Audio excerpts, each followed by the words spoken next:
Al,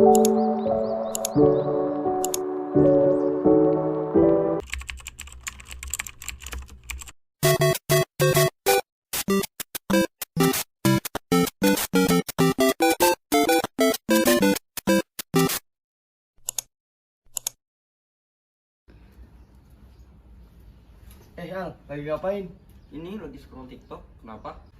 Coba lihat deh, macam-macam kegiatan manusia merus ekosistem. Parah banget ya. Iya, parah banget ya. Tapi ngomong-ngomong tentang ekosistem nih, kamu tau gak sih, ekosistem itu gak cuma satu jenis aja loh. Contohnya, di salah satu foto yang kamu tunjukin tadi. Mau tau gak apa aja jenis ekosistem? Mau tahu dong, apa aja tuh? Penasaran banget nih aku. Oke, daripada kamu penasaran terus, mending kita lihat video pembelajaran ini. Kamu mau ikutan gak? Sini. Halo teman-teman semua, selamat datang di video pembelajaran mengenai ekosistem. Jadi di video kali ini kita akan membahas mengenai ekosistem secara lengkap. Penasaran gak sih? Mari simak sampai selesai. Seperti yang dikatakan sebelumnya, teman-teman sekalian udah pada tahu belum apa itu ekosistem?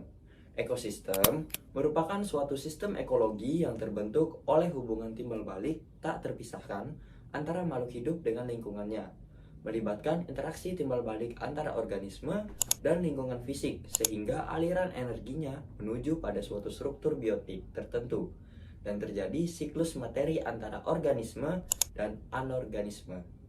Oke teman-teman, jadi yang kedua yaitu komponen penyusun ekosistem dibagi menjadi dua. Yang pertama ada komponen abiotik dan komponen biotik. Yang pertama adalah produsen, merupakan organisme autotrof yang bisa membuat makanan sendiri atau organisme yang mempunyai makanan sendiri. Organisme autotrof dibedakan menjadi dua, yaitu fotoautotrof dan kemoautotrof. Fotoautotrof jika dalam mensintesis makanannya memerlukan bantuan energi cahaya. Contohnya semua tumbuhan hijau, bakteri, dan bakteri ungu. Organisme yang kedua yaitu kemoautotrof, yaitu jika dalam mensintesis makanannya memanfaatkan energi hasil reaksi kimia. Contohnya bakteri pereduksi sulfur, bakteri besi, bakteri Nitrosomonas, Nitrosococcus, dan Nitrobacter. Nah, yang kedua yaitu konsumen. Organisme heterotrof adalah organisme yang menggunakan bahan-bahan organik dari organisme lain yang digunakan sebagai sumber energi dan makanannya. Contohnya ada manusia dan hewan. Ketiganya nanti dibagi lagi berdasarkan makanannya menjadi herbivora, karnivora, dan omnivora. Lalu yang ketiga ada dekomposer atau pengurai. Pengurai organisme yang bekerja untuk mengubah bahan-bahan organik dari organisme yang telah mati menjadi senyawa anorganik melalui suatu proses yang dinamakan dekomposisi. Pengurai atau dekomposer akan menduduki jabatan penting dalam suatu rantai makanan di bumi karena perannya paling akhir adalah kunci keberlangsungan rantai makanan. Beberapa contoh pengurai atau dekomposer yang ada di sekitar lingkungan tempat kita tinggal adalah ganggang, jamur, bakteri, cacing, dan lain sebagainya. Dan yang terakhir yaitu detritivor, organisme heterotrof yang memanfaatkan serpihan organik padat atau detritus sebagai sumber makanan disebut dengan detritivor. Organisme yang termasuk detritivor yaitu cacing tanah, luwing, dan beberapa anggota Echinodermata. Selanjutnya ada komponen abiotik, bisa juga disebut dengan komponen tidak hidup. Pertama ada sinar matahari. Intensitas dan kualitas pada sebuah cahaya matahari akan mempengaruhi proses fotosintesis. Karena air mampu menyerap cahaya sehingga proses fotosintesis dapat terjadi di sekitar permukaan matahari. Yang kedua adalah air. Air berfungsi sebagai zat pelarut makanan yang dimakan oleh makhluk hidup. Air juga berperan penting dalam proses fotosintesis. Yang ketiga ada tanah. Tanah merupakan tempat tumbuh makhluk hidup dalam suatu ekosistem. Selain itu, tanah merupakan sumber makanan bagi hewan dan tumbuhan. Tanah menyediakan berbagai macam unsur hara yang diperlukan organisme, terutama tumbuhan. Yang keempat ada suhu. Suhu adalah derajat panas suatu benda yang ditunjukkan dengan besaran tertentu. Tinggi rendahnya suhu udara sangat ditentukan oleh intensitas cahaya matahari yang diterima. Makin tinggi intensitas cahaya matahari yang diterima, maka suhu udaranya akan makin meningkat. Suhu juga dapat memengaruhi perkembangbiakan organisme tertentu. Misalnya, berbagai jenis burung bermigrasi ke tempat yang memiliki suhu sesuai untuk berkembang biak. Yang terakhir ada oksigen dan karbon dioksida. Oksigen diperlukan oleh hewan, tumbuhan, dan manusia dalam proses respirasi. Pada respirasi dikeluarkan gas karbon dioksida. Karbon dioksida diperlukan oleh tumbuhan untuk proses fotosintesis. Dalam proses fotosintesis akan dilepaskan oksigen. Dengan demikian terjadi siklus oksigen dan karbon dioksida dalam proses pernapasan dan fotosintesis. Yang keempat, macam-macam ekosistem. Macam-macam ekosistem dibagi menjadi 3. Yang pertama, ada ekosistem air. Yang kedua, ekosistem terrestrial. Yang ketiga, ekosistem buatan.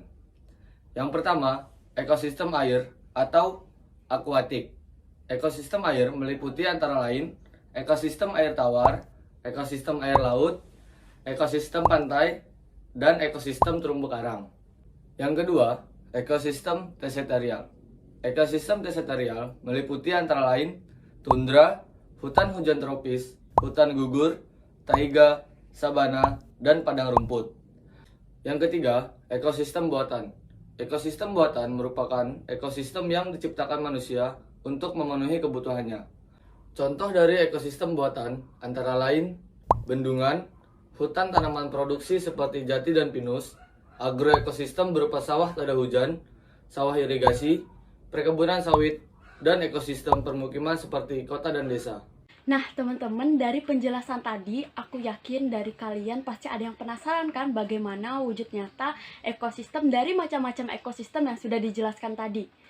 Jadi di video ini, kami sekalian akan praktik membuat ekosistem buatan dari bahan-bahan yang ada di sekitar kita, mencakup komponen biotik maupun abiotik. Oke, jadi tanpa berlama-lama, simak video praktek berikut yuk!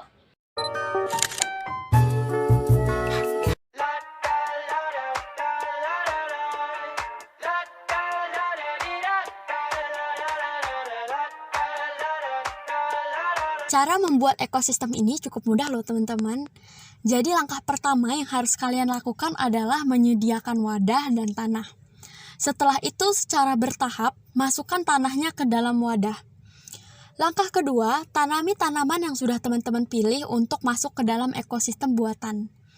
Kalau di sini kita menggunakan 3 tanaman yang berbeda nih teman-teman. Langkah selanjutnya, teman-teman masukkan wadah yang sudah berisi air. Saya misalkan wadah yang berisi air ini sebagai kolam, danau, atau sungai gitu ceritanya. Dan langkah terakhir yang perlu teman-teman lakukan adalah memasukkan hewan-hewannya nih, kayak cacing, kaki seribu, siput, dan jangkrik. Nah, ini dia teman-teman hasil dari ekosistem buatannya. Jika kita amati, terlihat ada 2 komponen yang menyusun, yaitu komponen biotik maupun komponen abiotik. Inilah yang disebut sebagai hubungan timbal balik antara organisme dan lingkungan fisiknya. Komponen yang menyusun dari ekosistem yang kami buat terdiri dari komponen biotik atau makhluk hidup, yaitu yang pertama ada tumbuh-tumbuhan sebagai organisme autotrof atau produsen. Yang kedua ada siput dan jangkrik sebagai organisme heterotrof. Yang ketiga ada cacing tanah sebagai dekomposer atau pengurai. Yang keempat ada kaki seribu dan cacing yang berperan sebagai detritivor. Adapun komponen abiotik atau tidak hidup meliputi air, tanah, suhu, oksigen, dan karbon dioksida.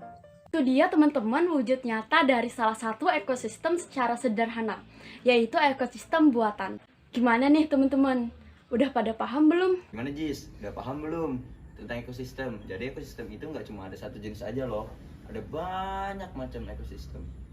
Iya, banyak ya ternyata. Jadi makin semangat untuk menjaga alam deh. Nggak cuma ngerusak aja bisanya. Prinsip yang bagus. Kalau gitu, mending kita sekarang main game. Ayo!